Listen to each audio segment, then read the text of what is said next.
memuliakan Allah Subhanahu wa taala. Alhamdulillah, senantiasa kita bersyukur kepada Allah Subhanahu wa taala.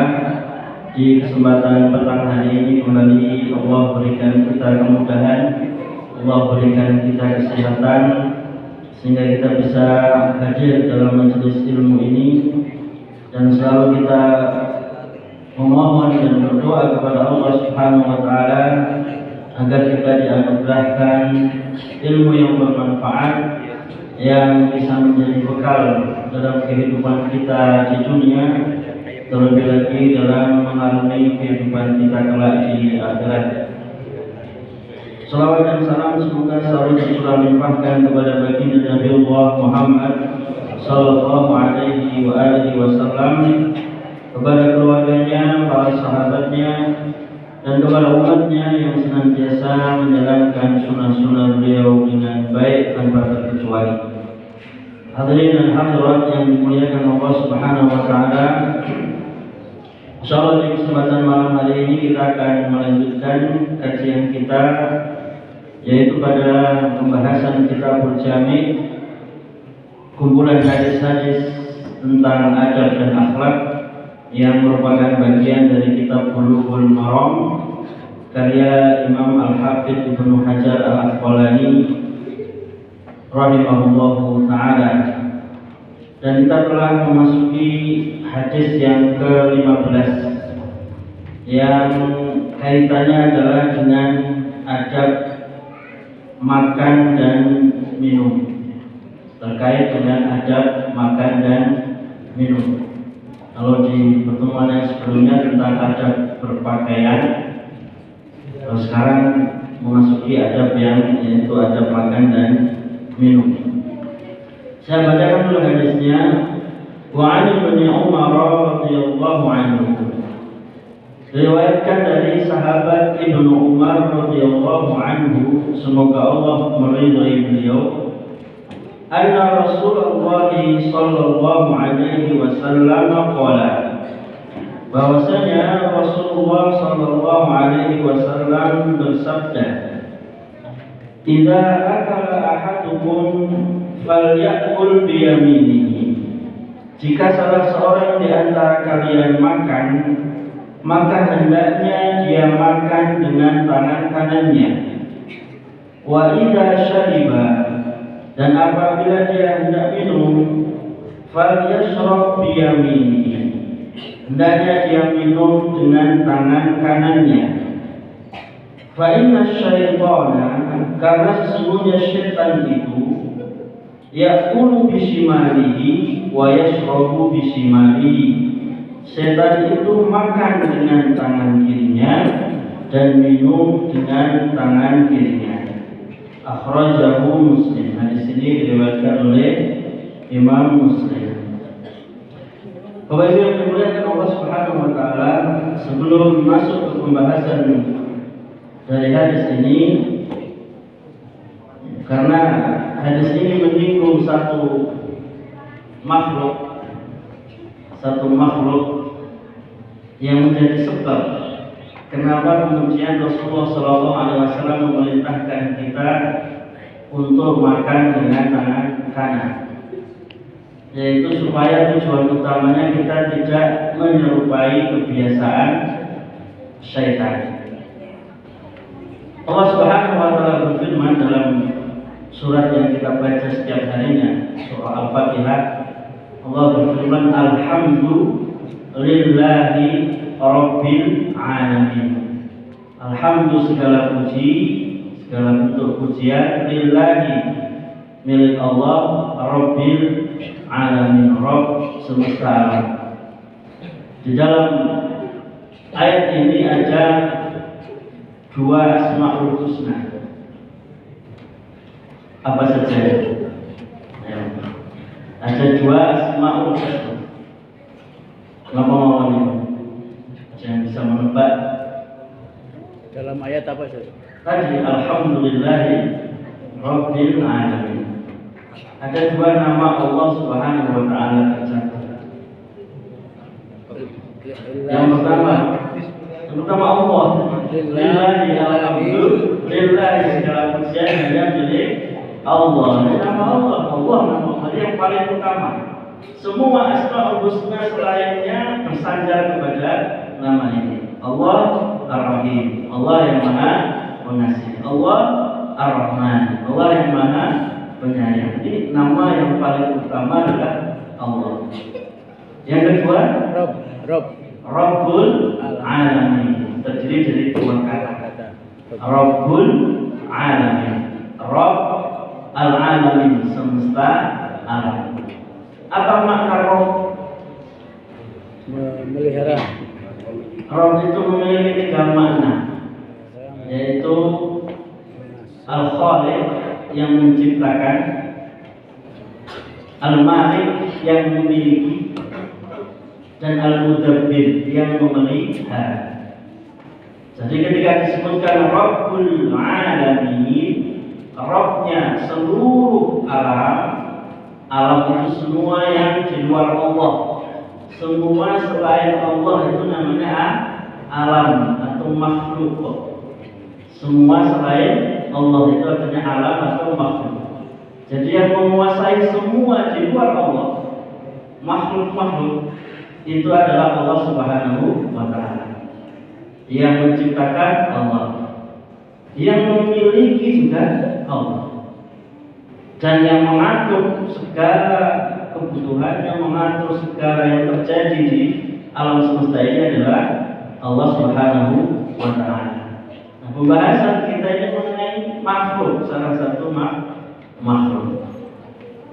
Ada makhluk yang Allah Subhanahu wa Ta'ala ciptakan untuk ibadah terus-menerus,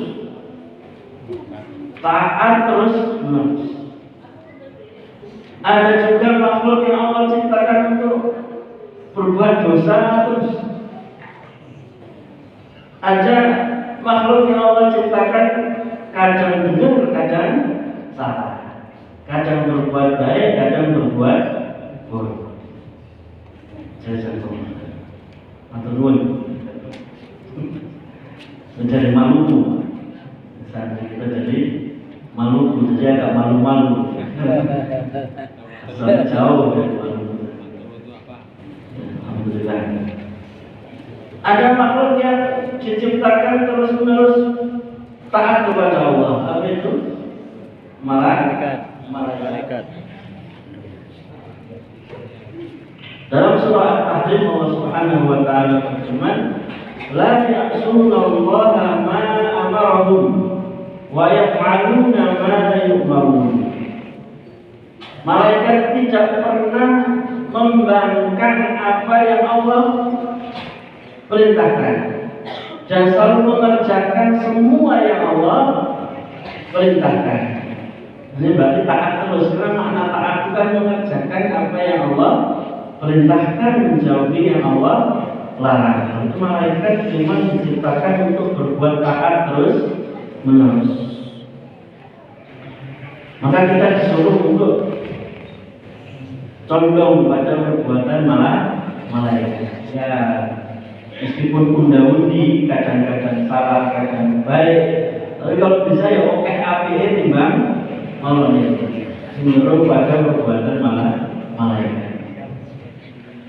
Makhluk yang berikutnya yang Allah ciptakan terus-menerus berbuat jahat. Siapa itu? Syaitan. Allah berfirman, "Innama ya'murukum bis-su'i wal fahsya'i." Sesungguhnya setan itu tugasnya menyuruh kalian, mengajak kalian pada as-su'. Su' itu keburukan, kejelekan, perbuatan jahat. Wal fahsya, dan perbuatan keji. Ini sudah paten. Pokoknya tugas setan itu ya itu. Tugas setan ya itu kan. Tidak ada kerjaan lain. Tidak ada kerjaan lain selain menggoda manusia untuk berbuat keburukan. Nah, ini setan dari golongan jin yang dimaksud. Karena setan itu kata Umar bin Khattab ada tiga.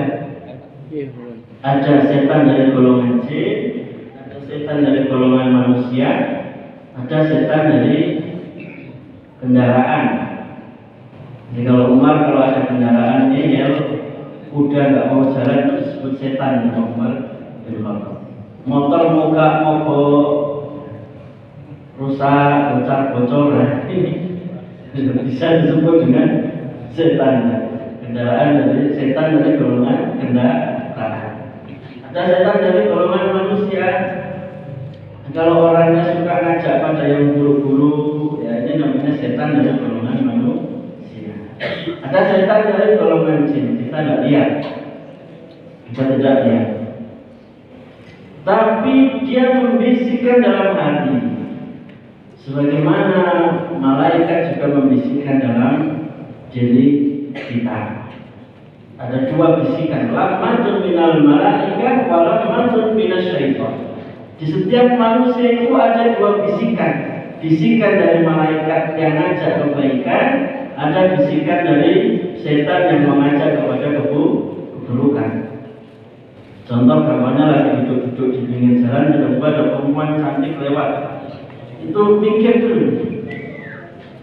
Nah, salah. Ini apa yang harus dilakukan?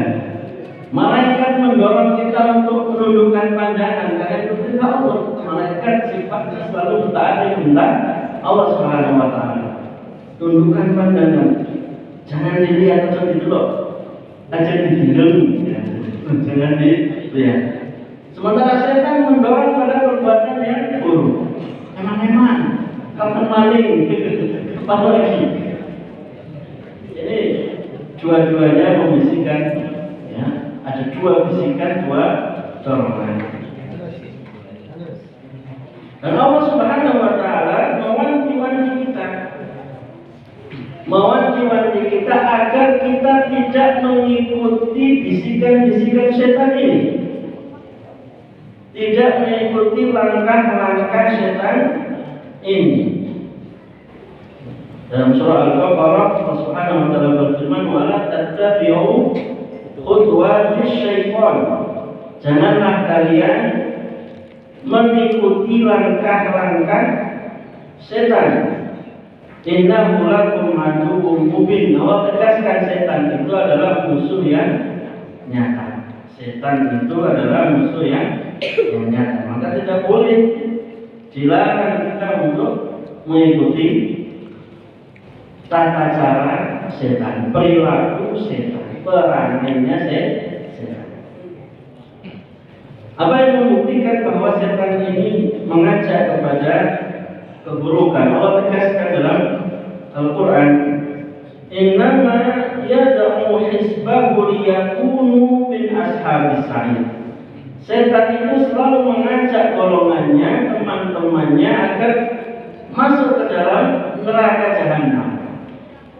Jadi selalu mengajak manusia berbuat dosa, berbuat kemaksiatan, berbuat kesyirikan, kekufuran, supaya apa? Bersama-sama nanti mereka masuk ke dalam neraka. Kalau sudah masuk neraka gimana? Apakah setan tanggung jawab?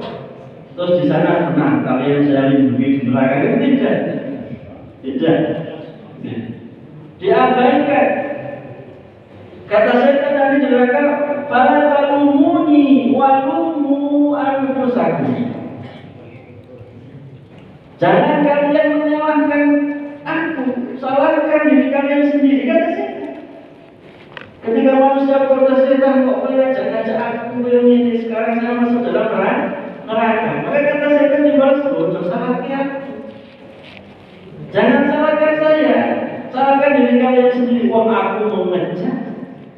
Salahnya kok kowe gelem melu. Saya cuma ngajak kok kalian mau." Jadi ini ajakan setan, meskipun nampaknya indah, tapi kalau ini perilaku setan, yang dibisikkan dan langkah-langkah setan harus dijauhi.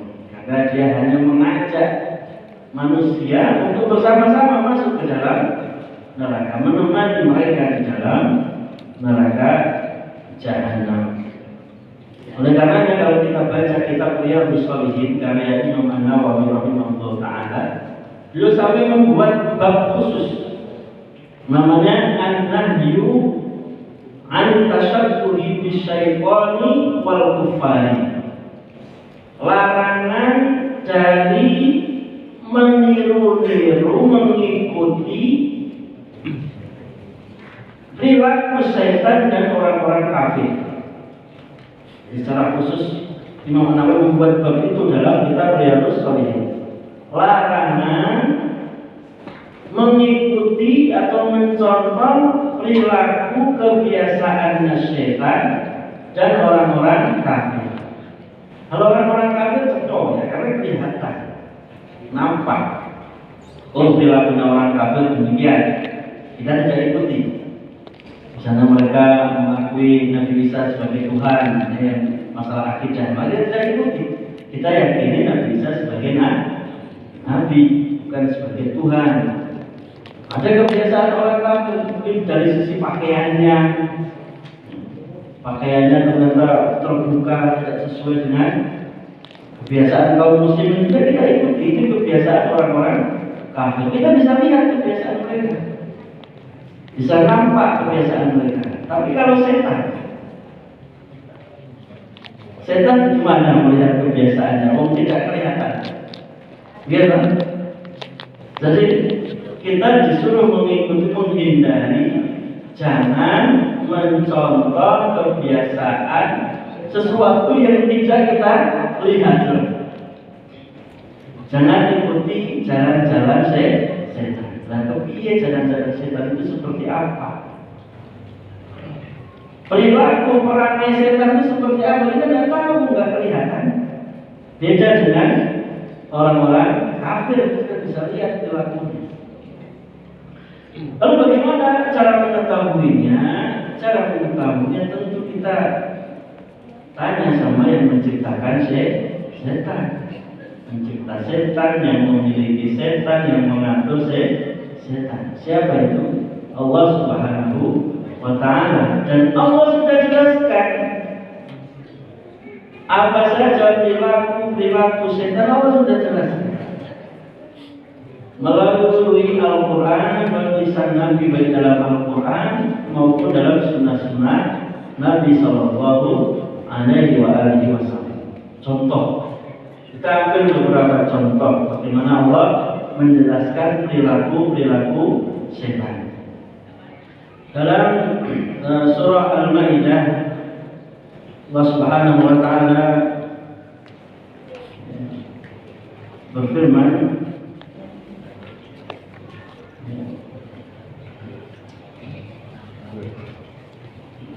Ya ayyuhalladzina amanu innamal khamru wal maisiru wal ansabu wal azlam rijsun min amali syaitan.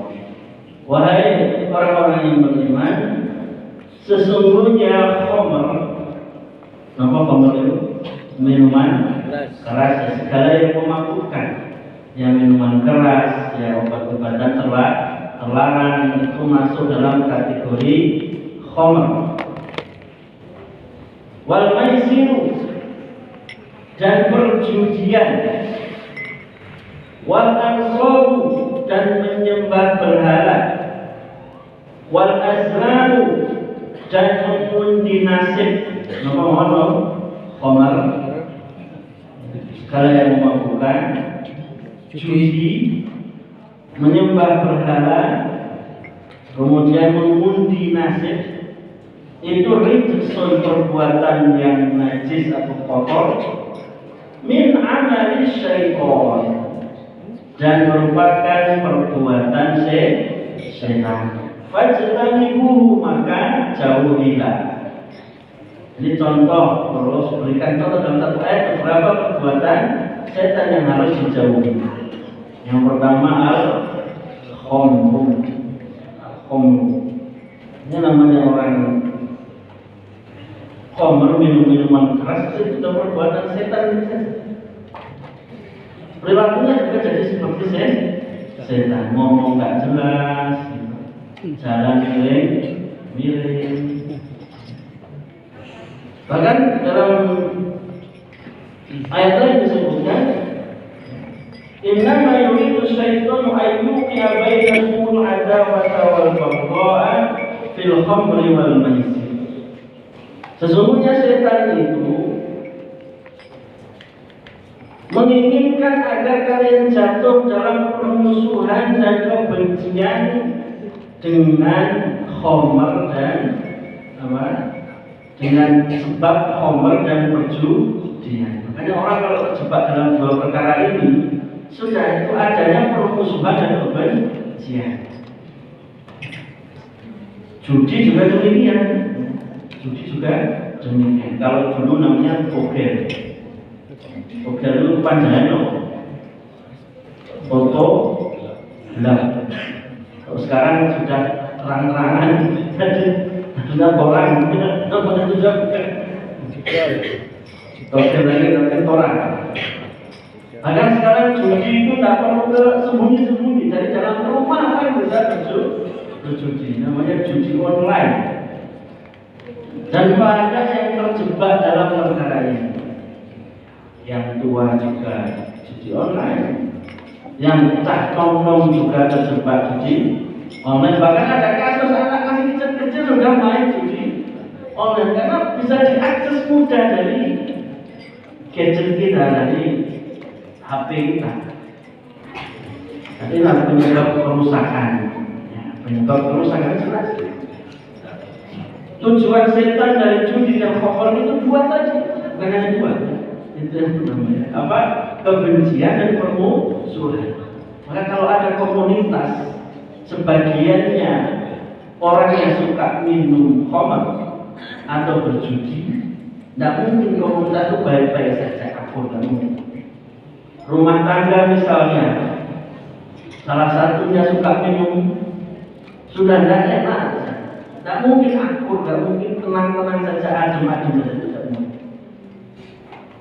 Suami pulang dalam keadaan mabuk, minum. Ini kisah nyata,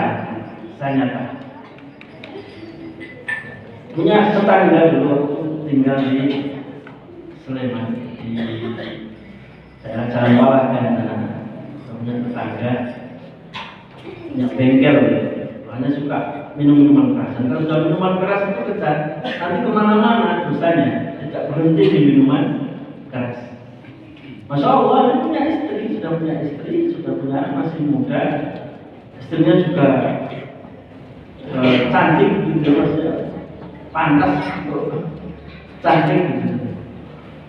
Kemudian tiba-tiba terjadi kecelakaan di depan hayat, ada sebuah mobil pagi-pagi nabrak ibu-ibu sedang lari pagi, nabrak sampai meninggal pada saat itu. Ternyata itu sudah dikejar dari jalan Monjali, itu sudah jalannya mobil sudah oleh, dikejar banyak motor, makin panik kan, mobil dikejar makin panik, lempet, berhentinya di jalan Monjali depan hayat. Bukan jalan Palagan di depan hayat, itu karena nabrak mobil kijang. Jadi tangga saya, jadi tangga saya. Yang menyesakkan dada adalah, jadi ketika dibuka mobilnya, ternyata dia dalam keadaan mabuk dan dengan seorang waria, bersama seorang waria, bukan wanita, waria. Padahal dia punya istri yang baik, di rumah cantik, di rumah punya anak juga. Pergi mabuk dengan siapa? Ini kerusakan yang timbul dari minuman keras. Sudah otaknya hilang, kesadarannya hilang, akal sehatnya hilang. Maka betul kata Allah Subhanahu wa Ta'ala, tujuan dari judi dari khamr itu permusuhan antar keluarga sampai dengan komunitas yang lebih besar. Dari sini maka bagaimana kita berusaha kompleks kita ini bisa bebas dari yang namanya khamr dan perjudian.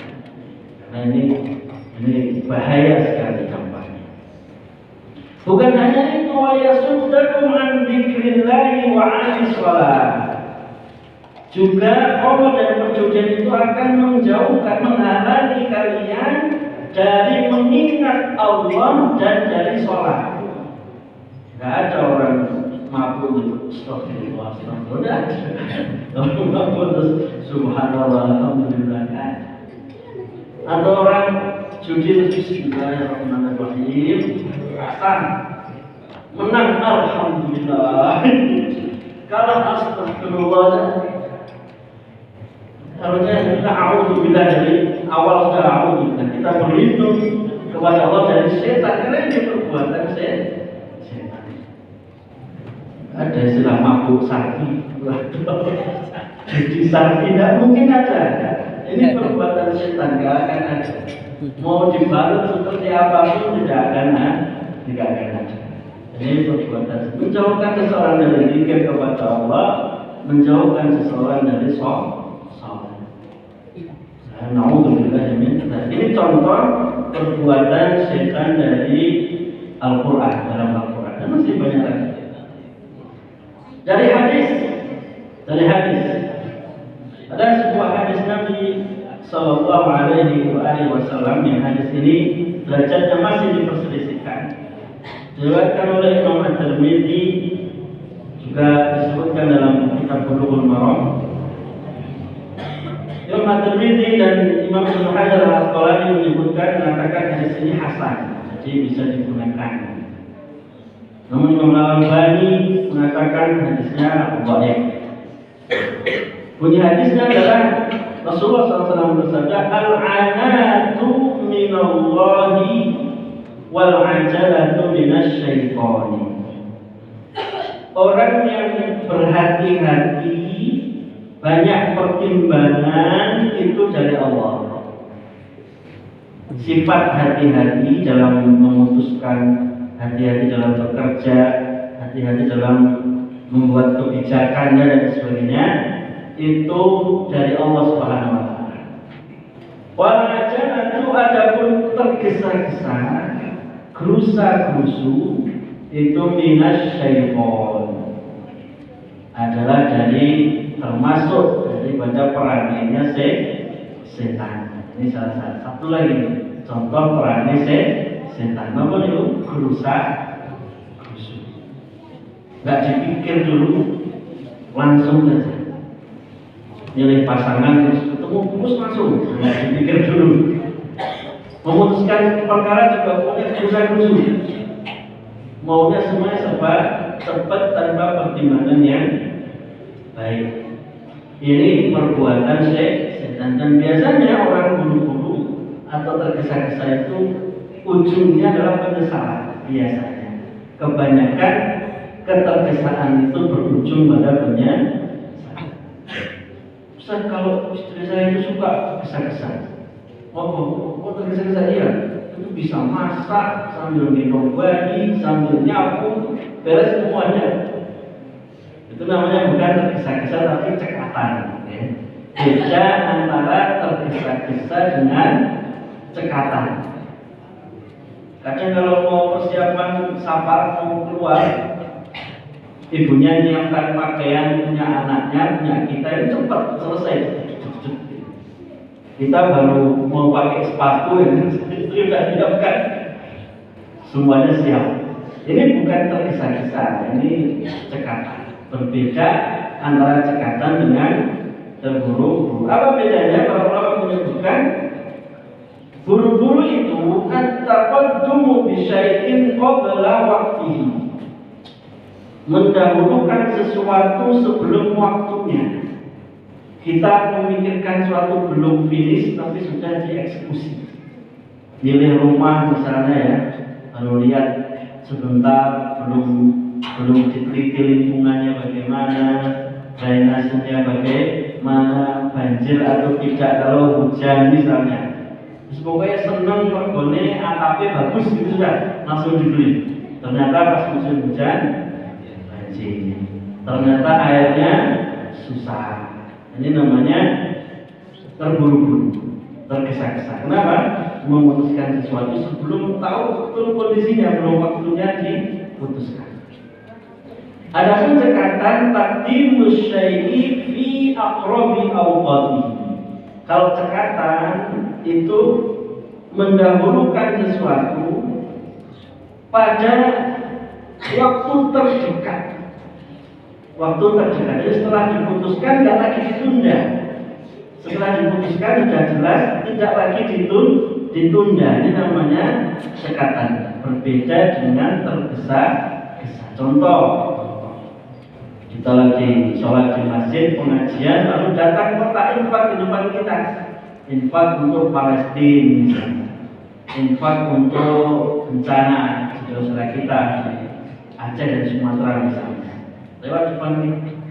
Dan ada peluang apa? Peluangnya di kantong kita tersedia uangnya, alhamdulillah 100-200 ribu, atau mungkin 20 ribu, 30 ribu. Ini sudah peluang amal jelas, ya jangan ditunda, masuk cemplung. Wah, mengko wae. Saiki mung 30.000 kok tak cukup mau masuk. Misalnya sampai rumah sudah nonton TV, baca apa, lupa, akhirnya nggak jadi. Kenapa? Menunda kebaikan. Ada Allah Subhanahu Wa Taala perintahkan fastabiqul khairat. Ya, bersegeralah, berlomba-lombalah dalam kebaikan. Ini contoh perbuatan setan, tergesa-gesa. Dan di antara contoh perbuatan setan adalah yang akan kita pelajari di malam hari ini. Hadis yang ke-15 ini diriwayatkan dari Ibnu Umar, Rasulullah bersabda, kalau makan hendaknya makan dengan tangan kanan. Kalau minum dengan tangan kanan. Kenapa alasannya? Karena setan minumnya dengan tangan kiri, makan juga dengan tangan kiri. Ini sudah jelas alasannya. Dan jadi kita narasikan bahwa kita diperintahkan untuk